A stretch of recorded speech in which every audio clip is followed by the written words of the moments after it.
Disclaimer. Any of the guidance offered by the podcast host, myself, or the podcast guests is our own guidance. We are not liable for any of the actions the podcast listener decides to do. Welcome back to the Self-Esteem and Confidence Mindset podcast with me, Johnny Pardo. And today I welcome Dr. Tom Cowan to the show, and I'm excited to dive into today's topic. So just a quick introduction to Tom. So Tom is a well-known author, speaker, and former physician with a common sense, holistic approach to health and wellness, and the author of 8 books, including The Contagion Myth, Breaking the Spell, Cancer and the New Biology of Water, and Human Heart, Cosmic Heart. He lectured widely across the US for decades and practiced general medicine for 34 years. He was also a founding board member of the Weston A Foundation and served as its vice president from its inception through his retirement from the organization. Dr. Cowan continues to lecture and share his work through drtomcowan.com and related projects, and lives with his wife Linda on rural farmlands in upstate New York, where they enjoy time with their children and 7 grandchildren. Welcome to the show today, Tom. Glad to have you on. Good to meet you, Johnny. Thanks for having me. You're very welcome. Yeah, you're doing a lot out there. You're obviously an author, you're a speaker. You're doing a lot with health and wellness. What's your original interest into this whole area of fascination with people's health and wellness? It's hard to say. I grew up in a family. My father and grandfather were dentists. I knew a lot of doctors, even some pretty famous ones. And, I was good in school, so they sort of expected me to be a doctor, but I didn't really like it. So I tried to do anything I could to not be a doctor. So I joined the Peace Corps and taught gardening. And while I was in Swaziland, I learned that there was another way to be a doctor besides what I had heard about, which was all about food and just looking at what we had been told in biology and medicine, whether it's true or not. And that piqued my interest. And so then I've spent the last 40 some years trying to figure out what, if anything, I learned in medical school was actually true. And spoiler alert, not very much, I would say. And so if that's not true, say maybe what is true and how does this all work? And why do people get sick, and how do they get better, and what's really going on? So I never had a lot of people had illnesses and they recovered. I never really had that story. I had no particular reason except I heard things that just didn't make sense. So I don't like that. For some reason, if somebody tells me something, I can go on a million examples. Somebody says all people who have heart attacks have blocked arteries in their coronary arteries, right? That's what I learned in medical school. So I go and look at the studies, and turns out the biggest study ever done, 20% of the people who died of heart attacks had a blockage, which means 80% didn't. And that's what I would call a fact. And nobody told me that. That means, and even the 20% who had a blocked artery doesn't mean it caused the heart attack, because it could have happened afterwards. So when I hear things like that, I don't know. I mean, you can't tell me it's true when everything I can think and sense tells me that's not true. Oh, wow. So really uncovering what is it, what's the truth behind things, and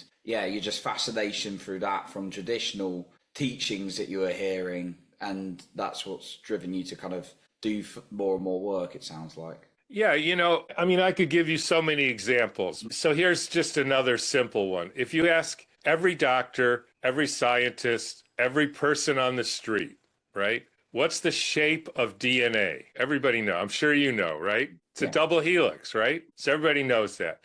Now, here's the next question. Who came up with that idea? Yeah. Do you know that? So a lot of people know, some people don't. It was a guy named Watson and Crick, 2 scientists. They had a famous paper in Nature, 1953, where they first proposed that DNA is in a double helix. So unlike all of my fellow medical students and doctors, and this may sound funny because I went and read their paper. You would think we all read their paper, but I don't know anybody who's read their paper. So I read their paper.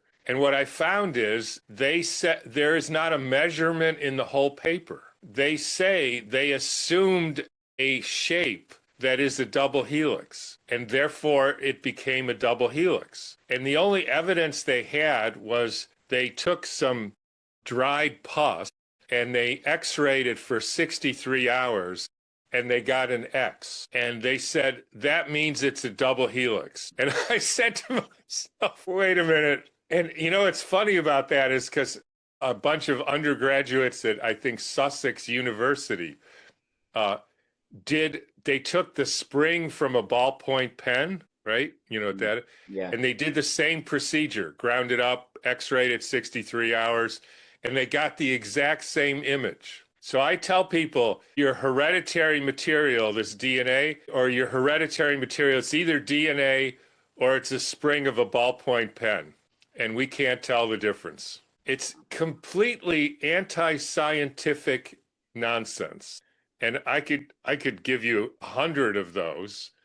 And it isn't because I have any sort of superpower. I just went and read the study. And I don't believe it just because everybody else does. That may be the difference. So really like understanding like what was in it, and then challenging and kind of seeing what they had put. I just want to know, what line of evidence did they use to come to this conclusion? Where are the assumptions? Let's use logic. Let's use rational thinking. And what I discovered was there's a theme of this, and it goes way back, but it really sort of took off in the early 1800s. The so-called scientists, and that's what I call them now, decided to substitute models for observation. And in other words, they came up with a model for what the world should be, and then they go looking for evidence to support their model. And that, interestingly, when you talk about self-esteem, because I know that you said that's sort of the essence of your show, to me, not the way to build self-esteem is to trust yourself. I don't know if you would agree with that. The way to ruin somebody's self-esteem is to tell them things, get them to believe things which they have no idea if they're true or not, or if they're real or not, or how they can verify it, because then you've got a slave. And that's what we are. You know, I could give you another one. Like, everybody believes there's a thing called a virus, right? That we just locked down the whole world. Now, I asked doctors, how do you know there's a virus? How do they prove there's a virus? They don't know. I didn't know.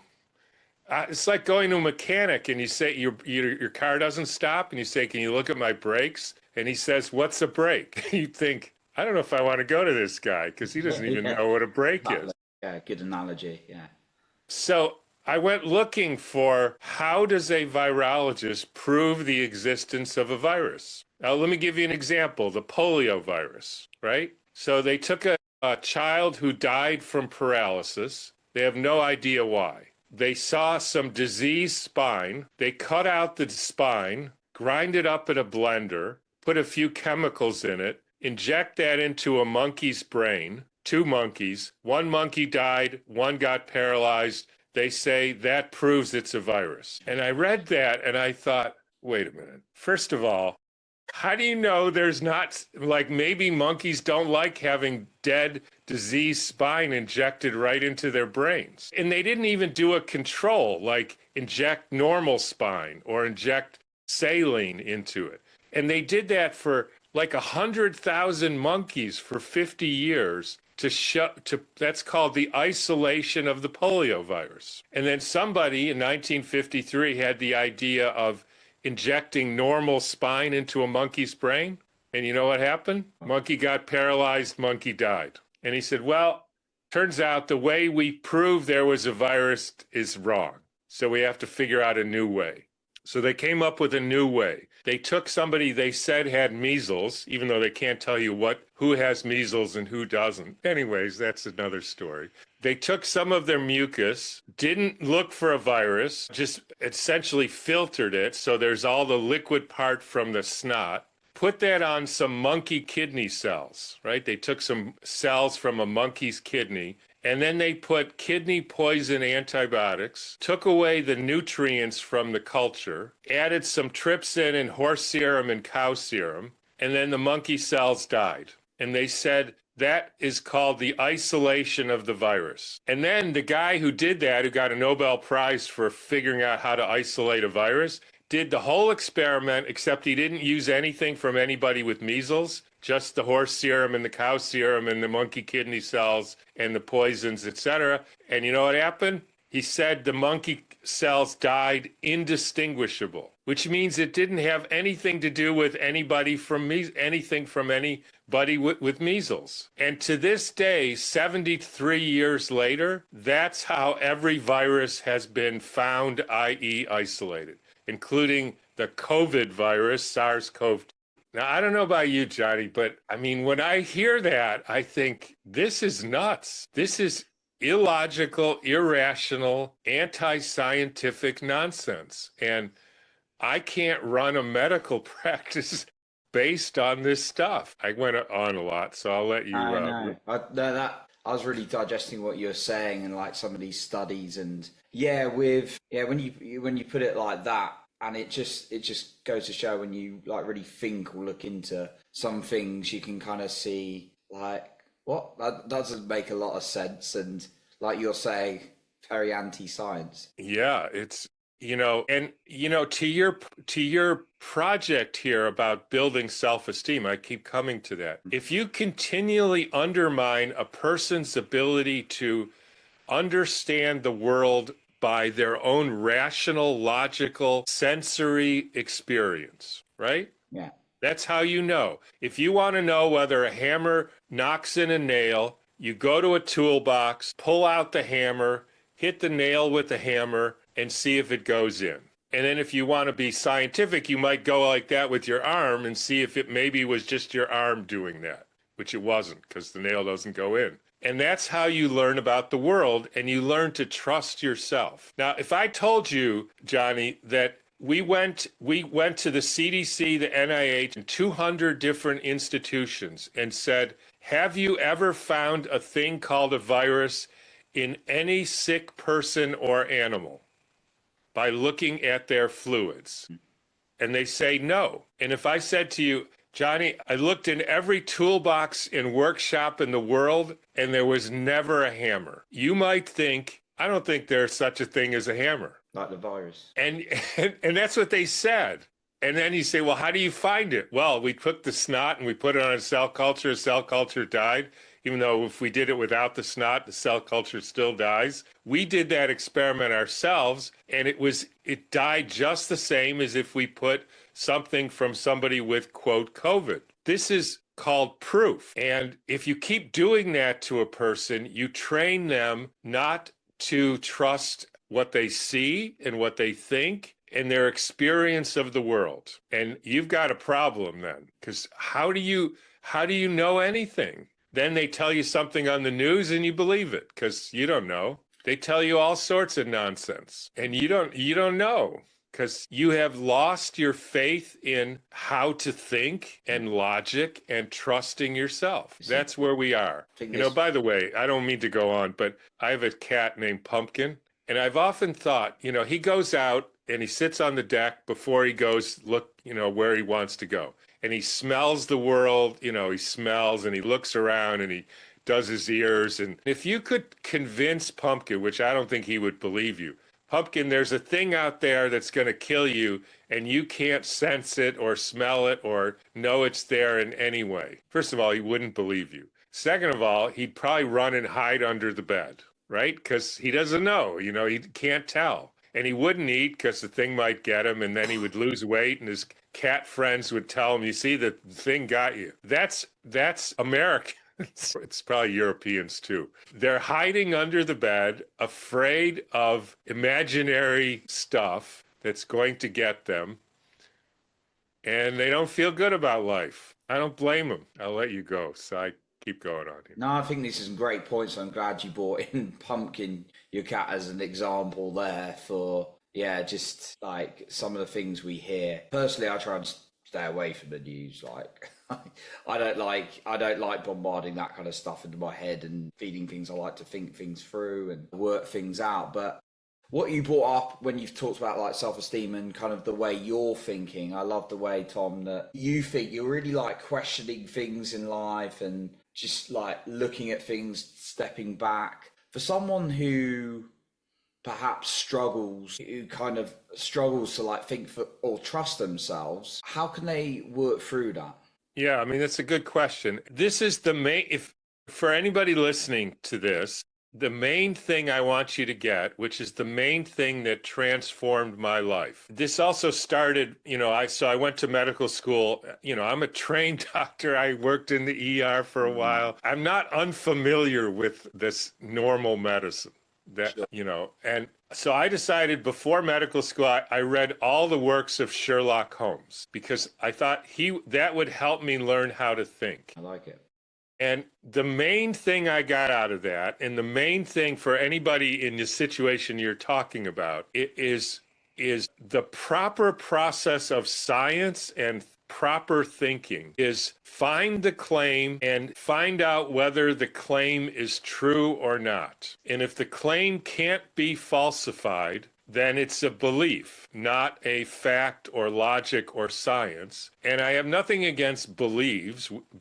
We all believe stuff, but don't call it science or fact. Now, let me give you an example so everybody listening will understand this. Let's imagine, there's an 18-year-old Asian-looking fellow, right? His parents are Caucasian-looking. And he always wondered about that. One day he goes into his parents' closet and he finds adoption papers. They got him from an orphanage in China, and that's why he looks like different. And he's never seen a picture of his mother pregnant. And he goes to his parents and says, "Is this true? They got me from an orphanage in China." His parents say, "Yeah, we didn't want to tell you because we didn't want you to worry," or whatever. Okay? Goes to his best friend. He says, "I'm a little shook up. I just found out I was adopted. He got me from orphanage." The friend says to him, "So who are your real parents?" He says, "I don't know. They don't know because there was some orphanage." Friend says, "Until you tell me who your real parents are, I don't believe you were adopted." That's nuts, right? The issue of whether he is adopted stands on its own merits. Whether or not you ever find out who your parents are has no relationship to that, right? Do you agree?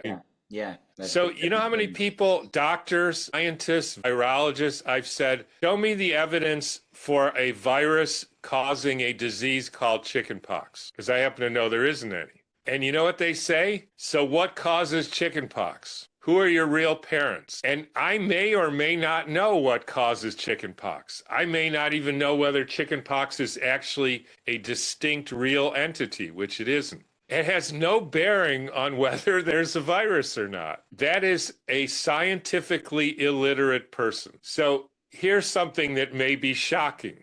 If you think about it, and this may be shocking. So I say to you, Johnny, I have something that's 1,000,000 times smaller than the tip of this pen, and it can blow up a whole city. If I'm you, I say, I'm not sure I believe that, because that sounds a little weird. That's what they're telling us with so-called nuclear weapons. Now, if you say, how do you know there's an atom? Most people have no clue. In fact, the nuclear scientists will say, if you looked in an atom, you wouldn't see an electron or a nucleus anyways. It's just a probability function. So how does a probability function blow up a city? Now, so if you go looking into the evidence, there isn't any. I happen to know now, because I went and looked, how they proved there was an atom. And I mean, it's the dumbass thing I've ever seen. It doesn't prove anything. And that's why there's now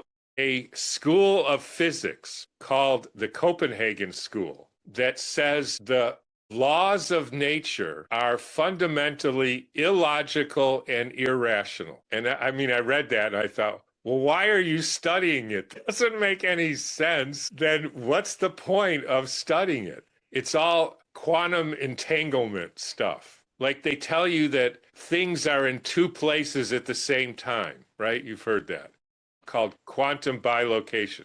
So I asked a physics friend that I know, so is it okay? I put my house, I'll put it at where it is now, and I'll put it at the beach because then it's at two places at the same time. He said, Tom, you're an idiot. It's too big. I said, how about my car? That's smaller than the house. No, that's too big. How about a bacteria?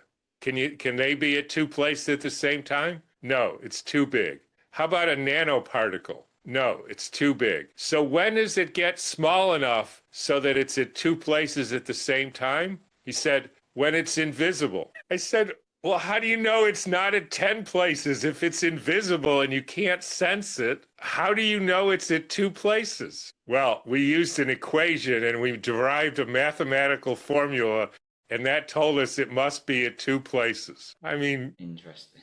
That's the people who are like running the world. That's what they think. And these are the people they listen to, although they don't really. They know it's just a sort of mockery. It's so interesting how we catch on to beliefs, right? And just like take them in. And you have no idea who came up with the atom, how they proved it, right? You have no idea how they split it. Like with tweezers, it's to split the atom. What's so interesting about it is when you start really getting into this, like I have, you find out there's basically two creation stories and variations. The one is the biblical one. Humans were descended from Adam, right? Adam. Yeah. And the whole thing is there's a creator they call God that's some sort of supernatural spiritual thing that actually created all there is. And every culture has a different version of that. But there's always has to be a consciousness creator involved, right? Yeah.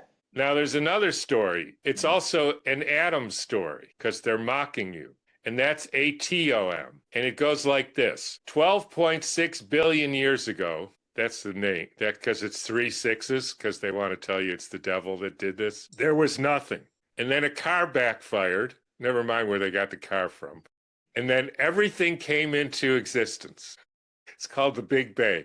And then the little things, which you can't see, which are probability functions, they started bouncing off each other. And then they formed molecules. And then they kept bouncing, and it's all random, and it takes millions of years. And then you get chemicals, and then you get viruses, and they keep bouncing, and then you get bacteria, and then you get fungi, and then you get a frog. It keeps bouncing, and the frog becomes a monkey, and the monkey becomes Uncle Harry. And there's no consciousness, there's no direction. It's just bouncing billiard balls. And by the way, when Uncle Harry started, there had to be Aunt Sue, and they had to be at the same time. Otherwise, the whole thing's for naught, and they had to start over again. And it's called the cult of the bouncing billiard ball. It's all just random. Get over it. You're just an accident, Johnny. So there's two stories there. You got like the biblical one, and then you've got the Big Bang. And the Big Bang is nothing makes sense. It's all random collisions.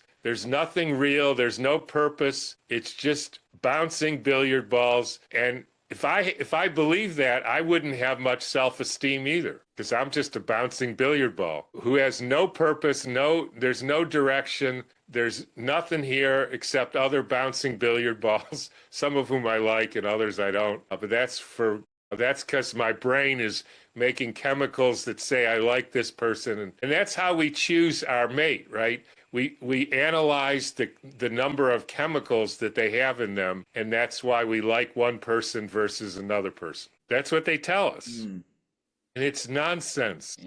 Yeah, these ideas that you're questioning, when you kind of bring it up like that, it's you see things in a different light, right? I would think. Yeah, totally. So you've written like multiple books, obviously, Tom, which is awesome that you've written so many. So for your books, are they kind of looking at different ideas and questioning them? One book was about the heart. The heart doesn't pump the blood, even though that's what everybody thinks. Blocked arteries don't cause heart attacks, because that's what everybody thinks, and it's clearly and obviously wrong. Cancer has nothing to do with growing cells or genetics or oncogenes or any of that stuff. Vaccines are neither safe nor effective. And if there's no viruses, there's no reason for any vaccine. And by the way, they made up the immune system. So what happens in science is they make a claim.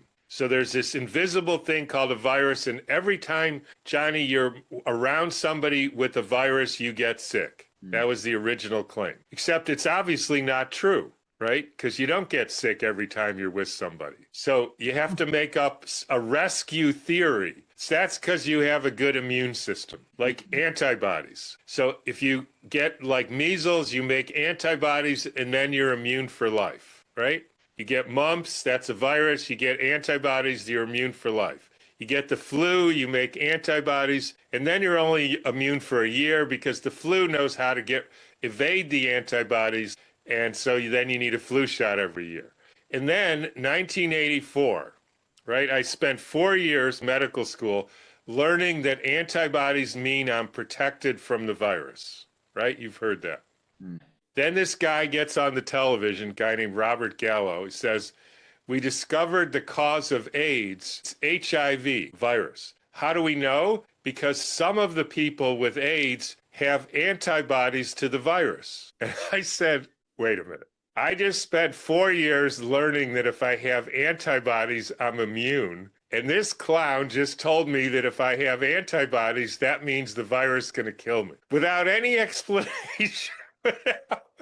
Without any explanation of how come, wait a minute, excuse me, but could you clarify that? Because we spent 4 years learning that the antibodies are protective. That's why you give people shots, so they make antibodies. And now, if you have antibodies, you're going to die from AIDS. Now, I don't know about you, but that makes no sense to me. So I went looking. Turns out the whole thing is nonsense. They just made it up. What do you think? Because there's a lot of like things and talk and, viruses, like it talks about commonly in society. And what do you think makes people just like latch onto things without questioning? Yeah, that's a good question.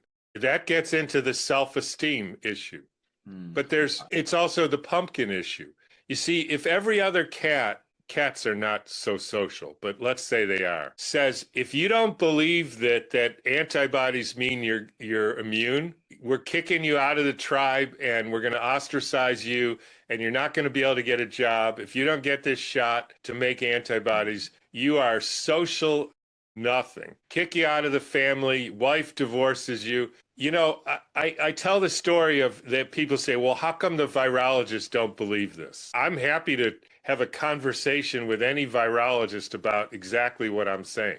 Now, just imagine, here you are, a 35-year-old virologist. You're working in a lab. You're making $200,000 a year. That's a fair amount. Or you're 40. You got a wife, and she doesn't have to work, and your kids are going to private school. And you hear this clown Cowan on your show. And you decide to run these cell culture experiments yourself and see if he's right. And you do it for a year. Turns out he is right. You've proven that the way they find viruses is bogus. You write it up in a paper. You go to the head of your department and say, look, I just found out that that this whole virus thing is nonsense. Guy looks at the paper, says, wow, this is really good work. And by the way, you're fired. And he goes home and he's in his integrity, right? Because he did the right thing. Goes to his wife, says, how's your day? It's good. I showed the paper to the head of the department. He thought it was really good. Then what happened? He fired my ass. So how are you going to make a living? Well, how about if I grow carrots for a living? You don't even know how to plant a tomato. You don't know how to do anything. You've spent 25 years of your life learning how to sequence viruses. What are the chances that guy's going to do that? None. I was lucky that I gave like 3 tetanus shots my whole career. It's all the vaccines I ever gave. And I apologized to those 3 children.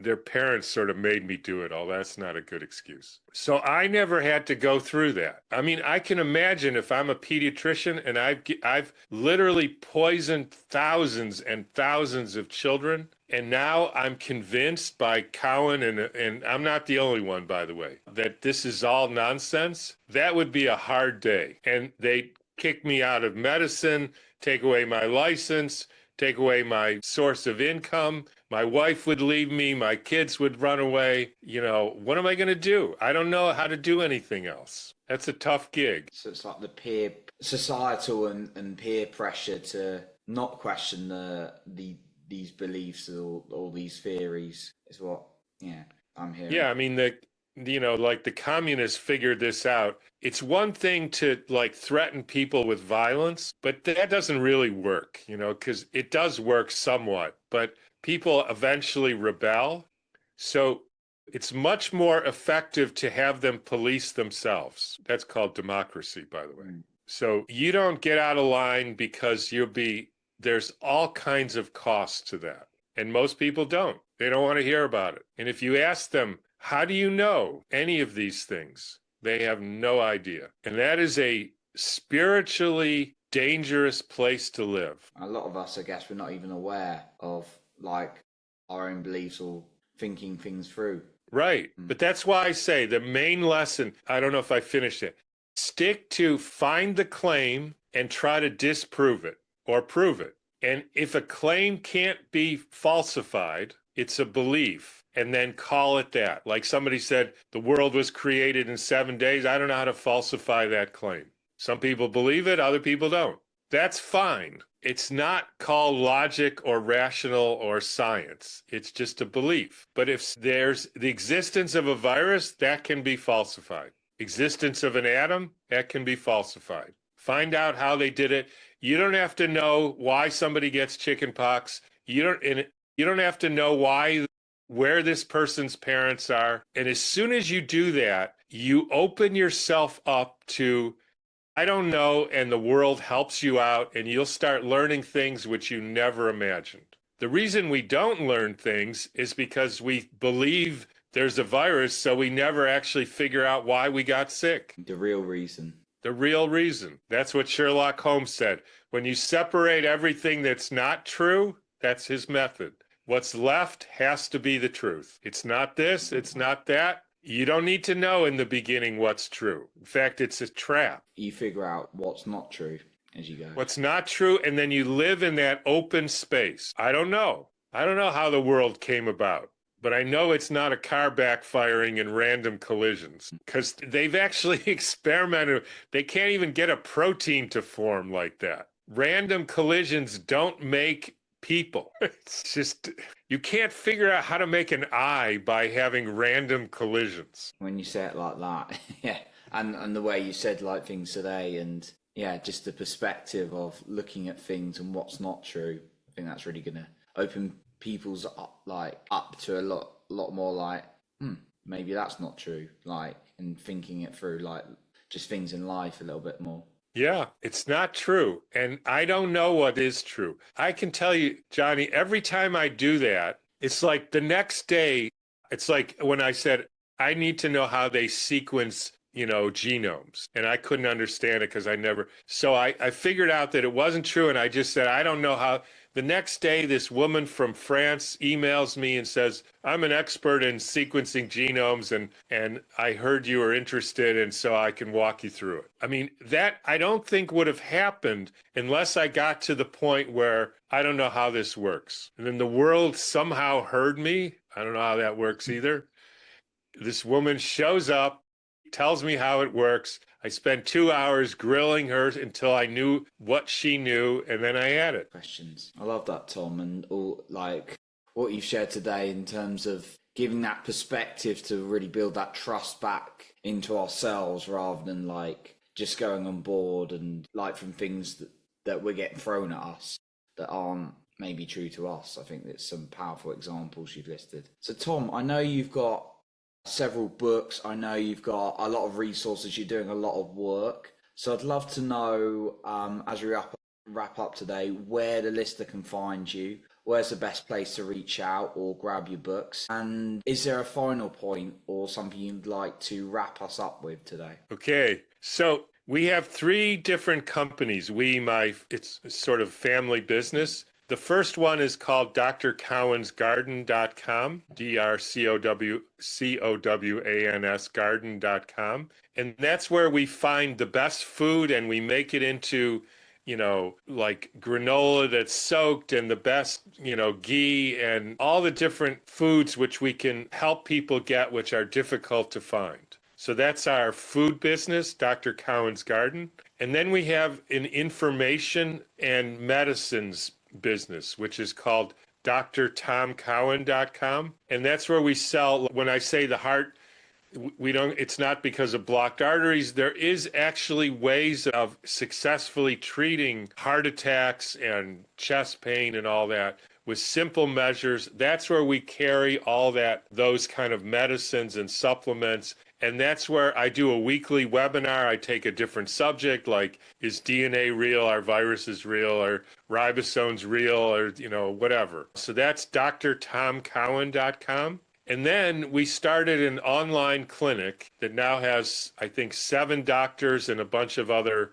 therapists, and it's all online. And these are people who think more or less like I do. What happens is if you go to a normal doctor or even most holistic or alternative doctors, they treat you based on models and theories. And I would actually even say not only do they treat you on models and theories, they treat you on disproven models and theories. Like you have an autoimmune disease. And if you go looking for one study in the medical literature that proves that antibodies are the causative agent of a disease, it's not there. So the newbiologyclinic.com, we have members, they talk to the doctors, and we get your story, and we don't treat you based on disproven theories. I like to joke, it's like a person comes in and says, my foot hurts. Where? Right in the top there. See, it's all red and swollen. So what happened? Well, about a month ago, every morning I wake up, my wife hits me with a hammer in the foot. Where does she hit you? Right there where it hurts. Every morning? Yep. Okay. Now, if you go to most doctors, they don't even ask you what happened. And they say you have tendonitis or arthritis in your foot. Take this anti-inflammatory. What we would say is, I got an idea. Tell your wife to stop hitting you with the hammer and call me in a week and see if it's better. There's no theory there. There's just, this is what happened. Do something about what happened and let me know how it goes. And of course, it's not always that simple, but it kind of is when you really start working with people. Things happen to them and they're not theories. They're actual events. Once you sort that out, you take the agency back in your life. And that's, I think, what you're talking about. You're not a victim. You have agency in your life. So my final word, so that's the newbiologyclinic.com. So those are the three. Dr. Cowan's Garden, that's the food. Dr. Tom Cowan, that's the medicines and the information and the books and all that. I mean, you can get them on Amazon. And New Biology Clinic, that's our online clinic. And the final word is don't believe anything I say. Go look for yourself. Go check out the original paper. How did they figure out an atom? If you say, well, I've seen pictures of the virus. Show me how they figured out that is a virus. Because I can tell you that's not a picture of a virus. Figure it out for yourself. Then you develop trust, self-esteem, and life becomes a lot more fun. I love that, Tom. Some beautiful words to end on. And just not believing everything everyone's saying, but yeah, finding out for yourself and then therefore building Find out for trust. yourself. I love that. So, yeah, Tom's links can be found in the show notes below this episode. So all three of them we will link up. I know you've mentioned different. You've got your clinics, you've got your books, you've got all your information, you've got your foods, all of that. So I'll include those links in the show notes below. So a massive thanks, Tom, for coming on today. Okay, Johnny, take care. Thank you. So that concludes today's episode. And remember to lead with your heart and not with fear.